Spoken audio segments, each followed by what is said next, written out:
"Oh, before I forget, man, I was wondering if you could help me with something." The cashier, an acne-riddled kid who looked to be in his late teens or early 20s, looked up from shoving the bag of potato chips, 2 sodas and a pack of Lucky Strikes into a plastic bag. For a moment, he just stood there, seemingly frozen in mid-action. Then he finally answered. "Yeah, what's up, man?" I let out a barely perceptible sigh. I'd been half afraid that I would be told to take a long walk off a short pier, to put it politely. Feeling relieved, I reached into my back pocket for what was there. You see, I seem to have, sort of gotten lost out here. I decided to take a late-night drive and ended up getting turned around on all these 2-lane back roads. I unfolded the map and set it on the counter so he and I could both see it before continuing. "So, I was hoping you could point out on here roughly where we are, and more importantly, the way to get back to the main road." There was another long stretch of silence, and then the kid began to laugh, softly at first, and then louder. "Dude, a paper map," he managed out between wheezes. "Are you for real? What year do you think this is, 1993? For my part, I simply let out a resigned sigh. I'd had a bad feeling I would be getting this sort of reaction from someone his age, and it looked like I'd been proven correct. Can't say I didn't see it coming. He wiped tears from the corners of his eyes and looked at me. "Seriously, bro, don't you have GPS in your car or something?" he asked. Immediately I hooked a thumb over my shoulder, pointing out the glass entry door at the beige sedan sitting at the gas pumps. "Not in a Honda Accord from 1979, I replied simply. As he looked behind me out the door, I could see he wanted to make another quip, probably something about how I should buy a newer car or something. Thankfully, though, he kept it to himself. Instead, he leaned over the map and, still chuckling softly to himself, began looking at it. A few moments later, he snapped his fingers. "Ha! I still got it," he said proudly, then pushed his finger down near the middle of the map and looked up at me. "We're right about here, roughly 6 or 7 miles outside Placer." I leaned over the counter to see as he drew his finger away. "Here?" He nodded, and I pulled a pen out of my pocket, circling the area as a reminder once I left, then examined the map further. "Okay, so it seems I could take more than a few roads to get back to Interstate 5, right?" The kid nodded again, clearly already bored with the unusual interaction by the slightly annoyed look which had begun to cross his face. "Sure," he said simply, then placed my bagged items on top of the map. "That'll be $14.50 for this, and $28.50 for the gas." I reached into my pocket and pulled my wallet out, withdrawing 3 20s and handing them to him. The register let out its trademark ding as it shot open, and he placed the bills in it before pulling out and handing me my change. Placing it and my wallet back into my pocket, I picked up the bag and folded the map back up. "Thanks for the help," I said as I turned to head out the door. "Yeah, no problem," I heard him mutter at me as I crossed to the front door and pushed it open. A small bell hung from the inside handle jangled as I stepped outside and let the door swing shut behind me. The sounds of the refrigerators humming and the fluorescent lights softly buzzing was replaced by those of a summertime forest at night. Crickets and cicadas buzzed loudly in the grass around the store, almost overwhelming the buzzing sound of the lights over the pumps. The sound of an owl hooting loudly echoed through the trees, followed by the loud call of what had to be an elk. I inhaled the clean air before heading down the steps of my car. Pulling open the driver's door, I took one last look around before dropping into the driver's seat.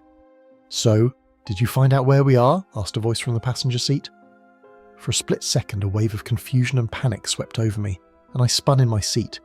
It was immediately replaced by a wave of embarrassment, amplified as my friend began to let out a deep laugh. "Dude, were you in there that long that you forgot I was out here waiting for you?" Not wanting to admit I had done just that, I shook my head. "Nah, bro, not that. Just dealing with the kid in there was a major headache." He nodded sympathetically. Craig was one of my close friends. Ever since we'd met each other, we'd immediately clicked and had stuck with each other from that point on. And one thing we both loved to do was take late-night drives to nowhere, simply driving around with no destination in mind, listening to the radio and occasionally sharing a joint one of us would buy. This is the first time we've ever gotten lost, though. I reached into the bag, pulling out the bottle of Mr. Pibb and handing it to him. "Here," I said simply, before pulling the Lucky Strikes out and chucking the rest into the back seat. Pulling the key from my pocket, I slid it into the ignition and turned it, the car's buzzer sounding as the dash lights came on. A moment later, the inline four quietly rumbled to life with its traditional burble. Tearing open the packaging, I pulled a cigarette from the pack and stuck it into the corner of my mouth, before reaching to push in the car's cigarette lighter. As I did, I shot a glance back towards the store and froze. A small shiver shot down my spine as I realized the kid was standing at the door and staring out at us. What the actual hell? Craig caught my gaze and turned to look himself. Dude, what the hell is his problem? I shook my head as the lighter popped back out, signaling it was ready to use. I pushed the glowing red coil against the tip of the smoke for a moment until it was lit, then placed it back in its slot. I pulled it from my lips and exhaled a cloud of smoke before answering, feeling more than a bit unnerved. I don't know, but honestly, man, that's more than a bit creepy. I shot one last glance. The kid hadn't even blinked once. He was just staring with an off-putting intensity out the glass. Come on, let's get out of here, Craig said, echoing the thoughts swimming through my mind. I put the car into first gear and eased off the clutch, the car beginning to roll forward. Out of the corner of my eye, I saw him turn and shoot the bird at the kid as we slid out from under the lights into the dark. Prick, I heard him mumble. I turned the car left and began heading back the way we came. Well, the good thing is, yeah, I did find out where we are. I pulled the map from my pocket and handed it to my friend. I heard him fumbling for a moment, and then a small flashlight clicked on as he aimed it at the map.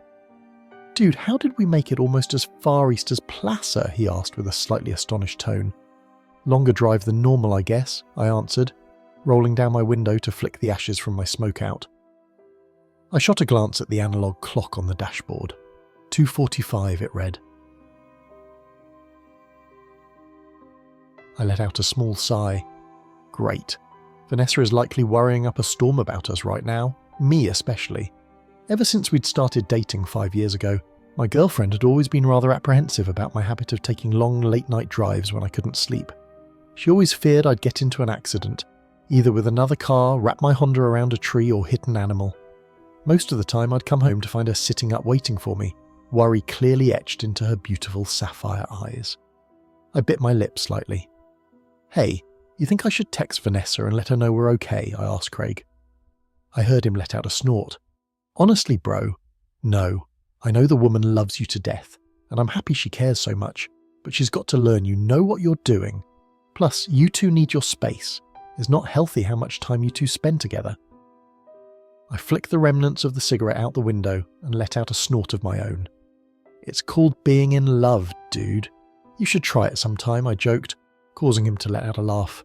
Nah, thanks, I enjoy being single too much. Shaking my head, I stared out the windshield as the headlights guided our way. I felt a slight sense of unease creep up on me as I watched the two-lane road stretch out before us, the moon in the sky almost completely blocked by the trees over our heads. I hadn't seen another car on the road for 2 hours at least. Well, what did you expect, Derek? You drove into the boonies, there's only ghost towns out here. Why don't you try driving all the way to Idaho next time? Shaking my thoughts away, I fumbled in the center console for a moment before pulling out a mixtape. A bit of music would help me feel better. I pushed it into the car's cassette player and hit play. A moment later, the pounding bass and synths of Dance with the Dead's That House began blasting from the speakers. Craig let out a whoop of excitement. Dude, yes! That's the kind of tunes we need for a drive like this. He rolled down the passenger window, sticking his head out the window to whoop and holler into the night. I shook my head, unable to keep from grinning at his antics. Friggin' goofball.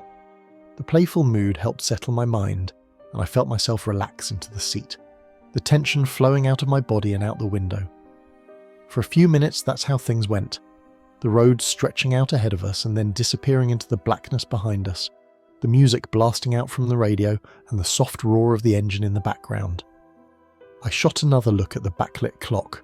Now it read 5 minutes to 3. We should be at the highway in a minute. The thought released the last wisps of tension in my body and fumbled into the back seat for the bag, catching it with the tips of my fingers. I pulled my bottle of soda from it and, holding the bottle to the steering wheel, cracked the cap. I lifted it to my lips and took a swig, taking my eyes off the road for a split second to tilt my head back. I looked back at the road and nearly spit it all out onto the windshield. In the second I'd stopped looking, a figure had stepped out onto the road. Fucking hell, I shouted, jamming my feet on the brake and clutch as hard as I could. The rear wheels of the car locked up and the ear-piercing sound of squealing tyres filled the cabin. To my horror, The tail end of the car began sliding out. Oh hell, no. For a few seconds, the world around us became a blur of shapes and colours, and I feared at any moment we'd smash into a tree or begin rolling.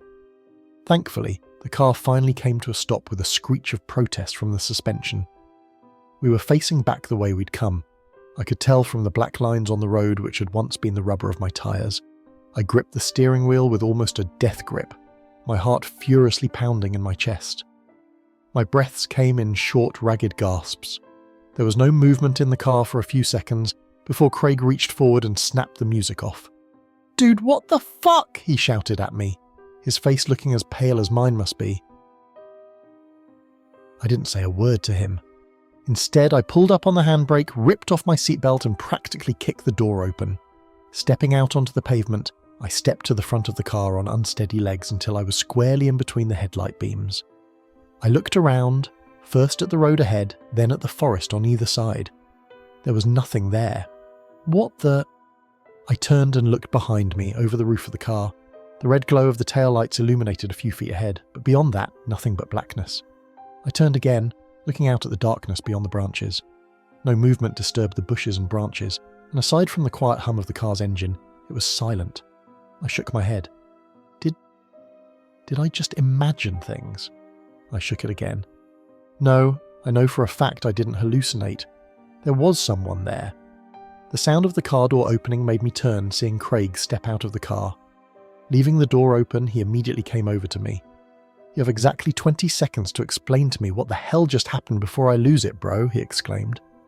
For a second I fought to find my voice, then I answered. "Someone... Dude, I'm not crazy. Someone stepped out of the woods and onto the road. It looked like a chick. I thought I was going to freaking hit her." I realised I'd been holding in a breath and let it out, trying desperately to get myself to relax. Craig gave me a confused look. "Are you serious, man?" I nodded. He pulled the flashlight he'd used to look at the map from his pocket and flicked it on, aiming it first at the tree line on one side of the road, then the other. After doing this a few times, he turned back to me. "Well, whoever it was, they're not there anymore." His brow furrowed. "But why would a chick be out here in the middle of nowhere?" he muttered, more to himself than me. I still answered. "I don't know, man. It's freaking Josephine County. For as many good people live out here, there's also a bunch of weirdos." I heard my friend let out a snort of laughter in reply, but something had caught my attention. A feeling which had slammed into me with all the weight of a Peterbilt. The feeling of eyes boring into the back of my skull. I spun around, looking back towards the car and seeing nothing there. But the feeling remained, and I didn't like it one bit. Especially when the feeling came again, this time from the direction I'd just been facing a moment ago. Realisation dawned on me, and I felt a shiver shoot up my spine, along with the flicker of fear. "Oh. Shit," I whispered. Craig turned to look at me. "What?" he asked, seeing the look on my face. He repeated, "What?" I looked up at him, speaking with a bit of a weak voice. "Let's get back in the car, right now." He didn't argue, thankfully. He was already moving for the open passenger door, and I matched his pace as the feeling of being watched intensified. As if someone were rapidly approaching from the woods. Oh hell, I broke, first into a run, then a full-out sprint for the last 10 feet, tearing at the door handle and practically launching myself into the driver's seat. Slamming the door closed behind me, I jammed down on the door lock, seeing Craig do the same. He turned to me, his face hidden in the dark but his voice giving a perfect mental image of it. "What the hell was that man?" The tone of it gave away the fact he'd felt, even for the briefest of moments, the same feeling of dread and fear I'd had. You remember those videos of people driving on empty roads in the middle of the night, only to have someone step into the road and get them to stop? I asked. A sharp intake of breath came from the passenger seat before he answered, finishing my thought. And then a bunch of people spring out of the woods trying to ambush them. Oh, hell no. My thoughts exactly. Time to friggin' leave. I released the parking brake, pulling on my seatbelt and jamming the car into first gear. The tyres chirped as I hit the gas, and a moment later we were accelerating away. As we did, the feeling of being watched rapidly fell away to nothing, and I allowed myself to let out a relieved sigh. We drove in silence for another few minutes before I finally spoke again. "I think we're in the clear, man." Craig let out a soft laugh. Thank fuck for that, I nodded, then reached for the soda which had fallen, wedging itself by the parking brake. Snatching it up, I uncapped it and took another swig, the still cool liquid feeling amazing going down my throat. Recapping and dropping it behind me into the back seat, I let a laugh of my own. I don't mean to be a Debbie Downer, Craig, but I think after this, I may take a bit of a break from late night drives for a bit. This just got under my skin too much. For a few moments, longer than I thought, there was nothing, and then he answered, "As much as that sucks, bro, I can understand, no problem at all." I thought I could detect a small tone of sadness in his voice, along with something else I couldn't place, but then I heard him sit up straight. "Hey, Jake?" he asked, a bit of a concerned tone now etched into it. "Yeah?" I heard him draw another breath. Shouldn't we be to the highway by now, or at least see the lights of passing cars?" I hadn't been fully concentrating on anything except the next stretch of road in my headlights, but at his words, I jerked my head to look beyond them. What the actual hell? He was right. The lights of cars and trucks flashing by on the freeway should be visible through the dark. I clearly remembered looking in my side view mirror as we turned onto the road from the highway, seeing the ever-present white and red glows zipping by both ways at close to the same distance we were now. That wasn't the case anymore. All I could see in front of us was darkness, and the woods on either side of the road. For a moment I lifted my foot off the accelerator, letting the car slow down a little as my brain whirred. He's got to be mistaken. Hell, I've got to be mistaken. We just haven't gotten close enough to the highway yet. You know these old roads, Derek. They often end up longer than they first look. Feeling somewhat relieved by the thought, I said it out loud to Craig. He nodded, but I could tell he wasn't completely convinced, and for that matter, as much as I repeated it mentally to myself, I couldn't completely convince myself either.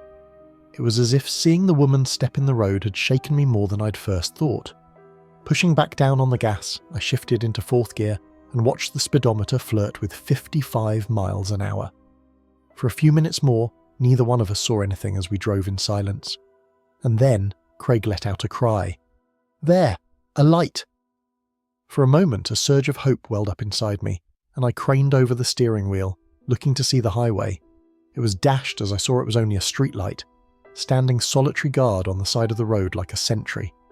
Beneath it stood an old, worn sign which seemed to have been shot at many times, with both BB pellets and actual bullets. I slowed the car some as it came towards us so I could read it, and felt a wave of confusion fall over me. Golden. 2 miles. "The fuck?" Craig breathed out as he read the sign.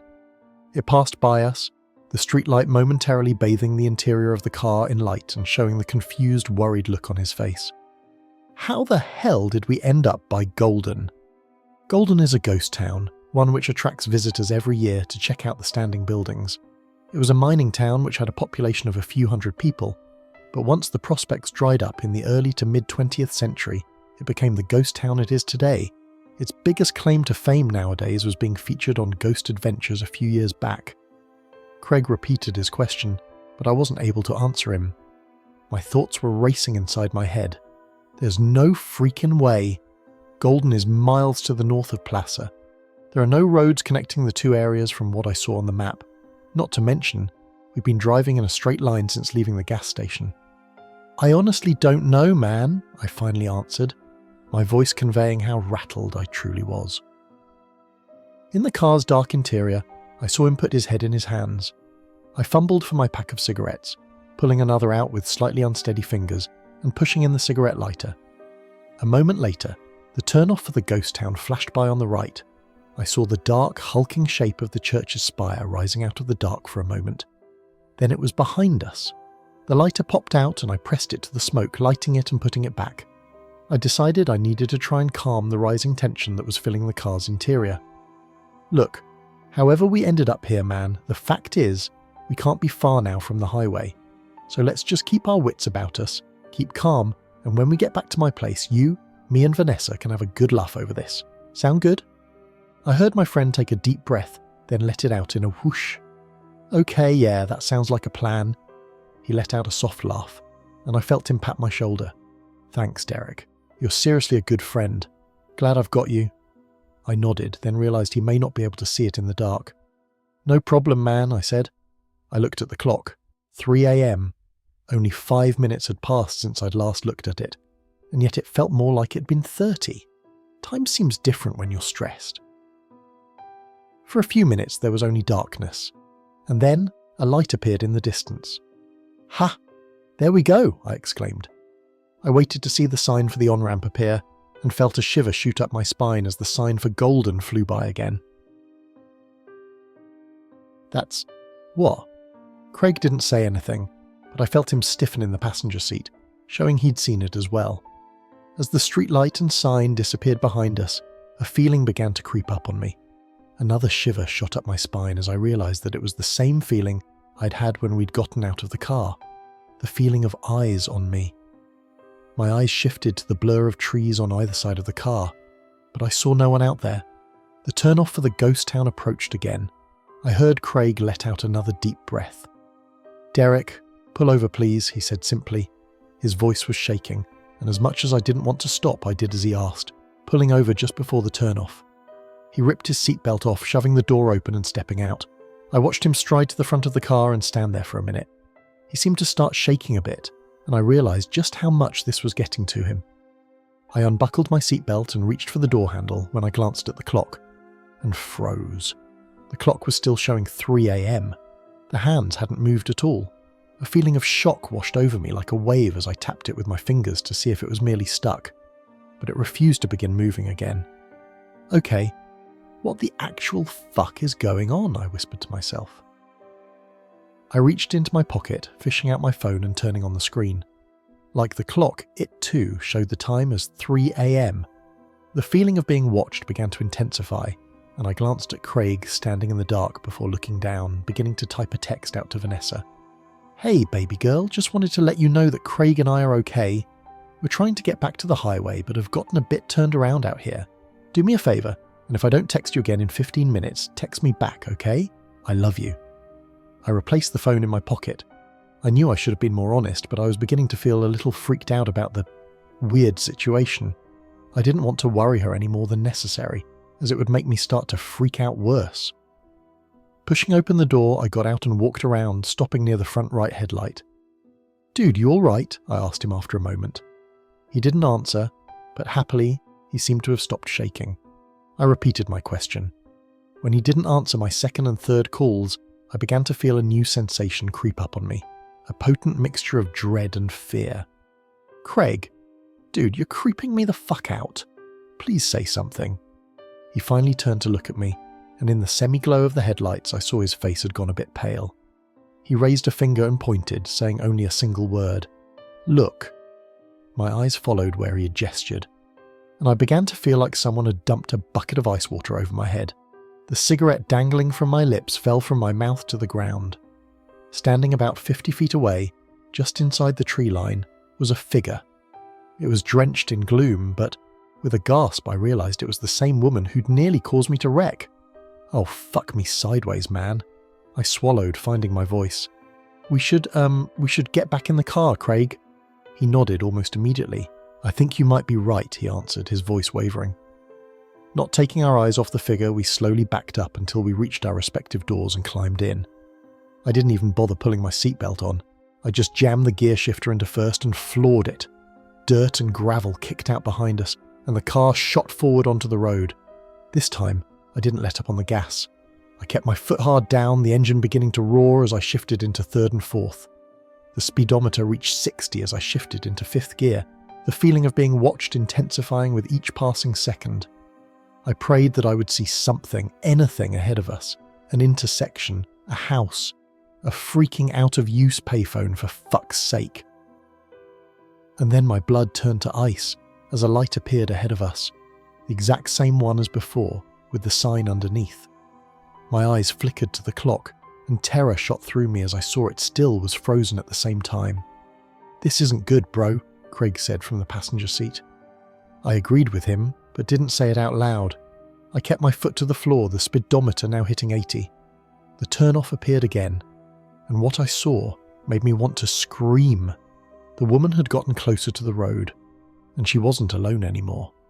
Behind her, I saw others, The outlines of other people, dozens, possibly more. They all stood facing the road, watching us fly by, and then they disappeared into the rearview mirror. Fuck, I breathed out as the light and sign flashed by yet again. This time, the mass of people had gotten even closer to the road. The woman stood in front of them all, and for a split second the headlights illuminated her. Another flash of ice shot through my veins as I saw the river of blood pouring down the front of her nightgown, one that looked to be decades old.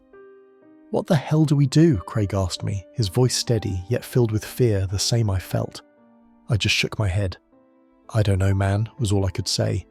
The streetlight began to appear again when I felt my phone vibrate in my pocket, causing me to nearly slam on the brakes in surprise. I fumbled in my pocket for it, seeing Craig look over at me. I texted Vanessa when we stopped, told her to reply back in a few minutes. Now I think I'm going to tell her to call the cops or something.